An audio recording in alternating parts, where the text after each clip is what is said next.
Dario again, dun dun. I just wanna be Dario again, dun dun. Life I love is making podcasts with my friends.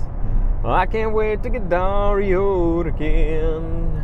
Dun, dun, dun, dun, dun. So, I recently watched the new, well, not new, Baz Luhrmann film, the Elvis biopic that came out last year. I guess it's still relatively new. It came out a year ago, but I hadn't seen it. I did, and I have quite a few thoughts about the movie. So, let's break it down. Welcome to the newest episode of SDW. Super Dario World!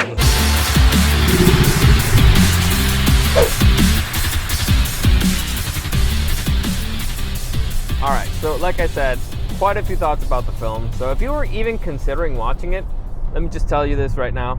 It's watchable. It's fun. In fact, I'd say it's good for the most part.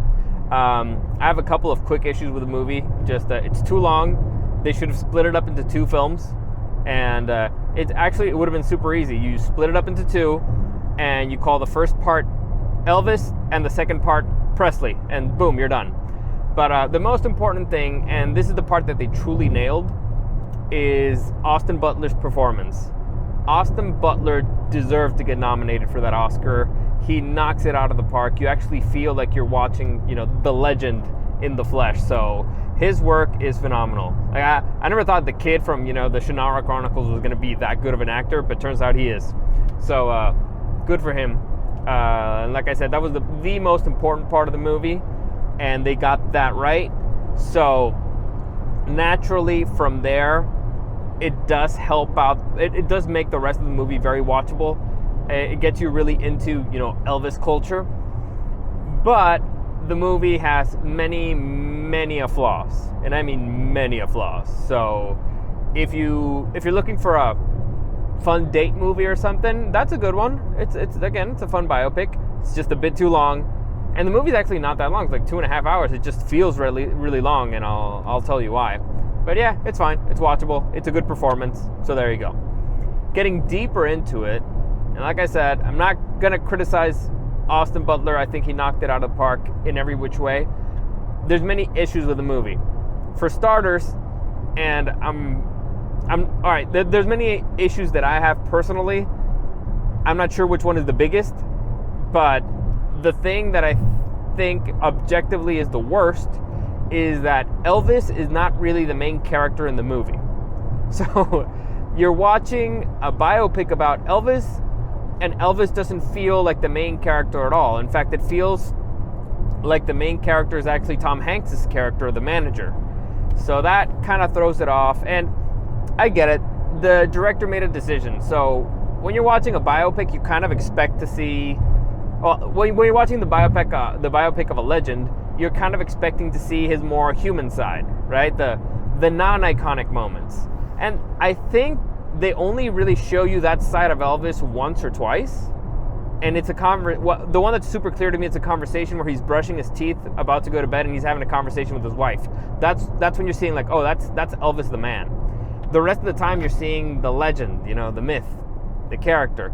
And again, historical moments per se, but I expected it to be more of, seeing the man in action.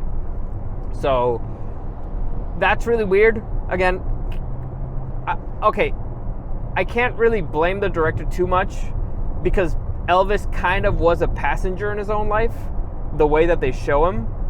So that's really weird. I mean, they could have shown that. I mean, they took a lot of liberties, and so they could have taken a liberty in how they portrayed him, so to make the story flow better. The second issue with why it feels super long is that the movie doesn't flow that well. You feel like you're watching somebody's life, but you don't really feel like you're seeing a story. Usually movies, they tend to follow a particular rhythm, like inciting incident, they start, complications, problems, darkest night, all that stuff. And so it's kind of like a roller coaster of emotions, and that's why it helps them flow on a certain amount of time. Here, you're just, watching bits and pieces of a dude's life. And so you're kind of like, where is this going? what? I mean, I know the dude's dead, so I'm assuming it's gonna end with his death, but what am I excited for? What am I watching? What's the story here? Again, you're watching a guy's life, but you're not really seeing a story, if that makes any kind of sense. So that I feel like was a flaw. And again, it makes the movie feel way longer than it is. Now, personally, the thing that bugged me the most, and again, I if you watched my show, I do not like passive protagonists. That really annoys me.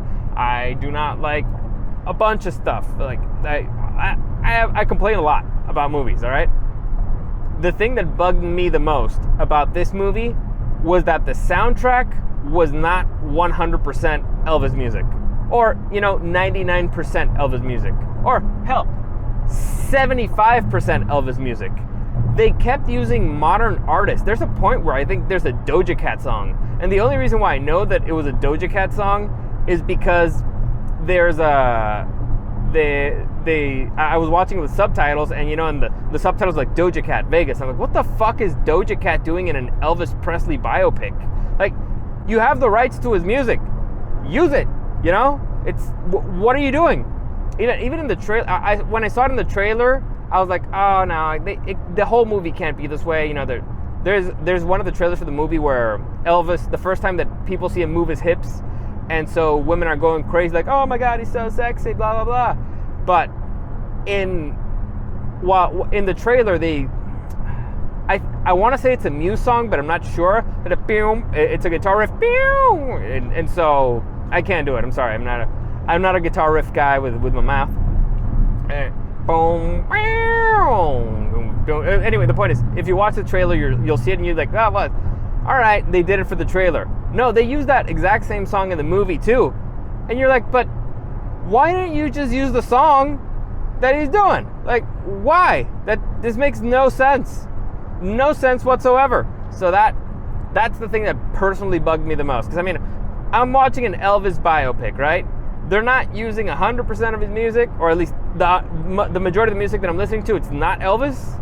It's a bunch of modern artists that I don't really care about and that have no similarity in style whatsoever. And so I'm watching that, and then I'm also watching a movie where Elvis is not the main character. It's really weird. It's really bizarre. They took a bunch of decisions that personally I would not have taken. But again, the movie overall, it's a fun watch. Again, it has moments, right? Moments where you're like, damn, Elvis was the man, right? Which is cool. And again, all credit in the world to Austin Butler's performance. The sound mixing in the movie is phenomenal because they mix moments. There's a couple of scenes where they mix certain songs that Elvis heard in the past with moments in the present, and they slowly evolve into the song that he's playing on scene. That's great. Like the parts where it's actually Elvis's music or the music that inspired him, that's phenomenal. And again, it's phenomenal sound mixing. That part of the movie is money, 100% money. So that plus Austin Butler's performance, dude, what more do you want? And so the problem is all the stuff that kind of takes away from the movie, trying to show the manager as a kind of a human being in a way. So when that dude should clearly be the villain, but again, it's Tom Hanks. They're like, we can't make Tom Hanks the villain. You should. You could and you should, definitely.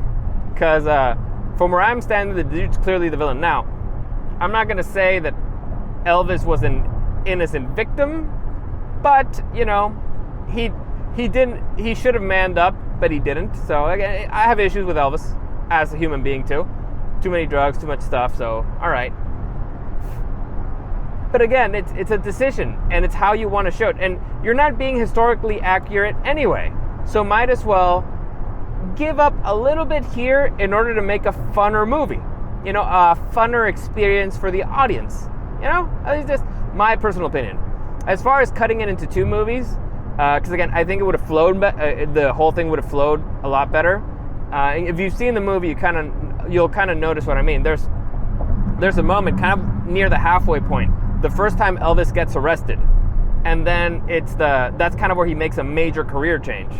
And so I would have stopped the movie right there. So first part ends with the actions that, again, this would make Elvis the protagonist. It would have made him the main character, actually actively making decisions in his life.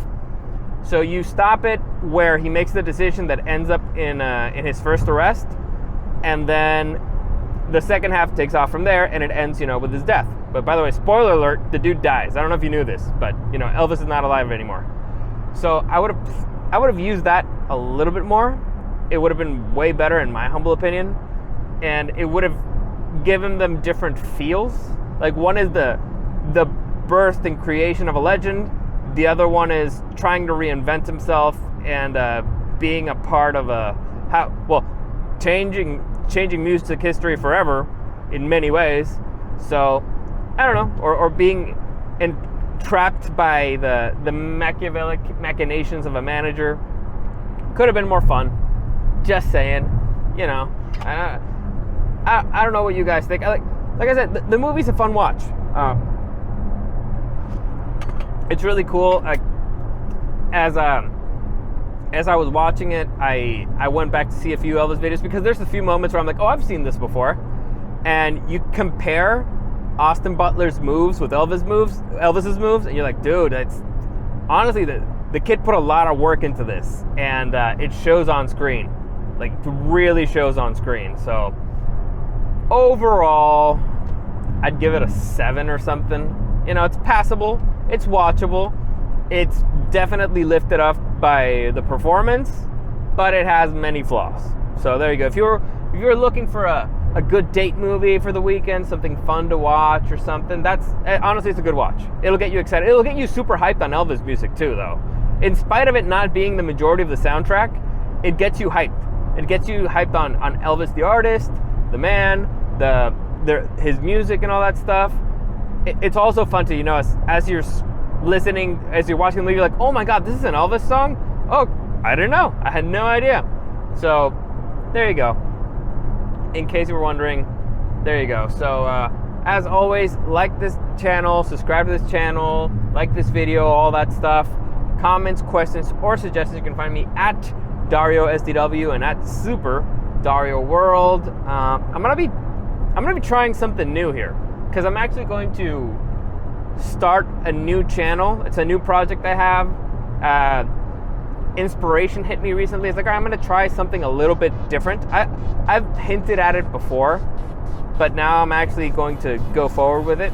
And so I'll be keeping you posted. But, just in case you were wondering, content. Actually, I think I can tell you a little bit. Might as well tell you the idea I have. I'm looking to, you know what? I'll save it. It'll be a surprise when it's actually ready, and I'll show you and everything. So there you go. As always, thanks for listening, and I'll see you again next time.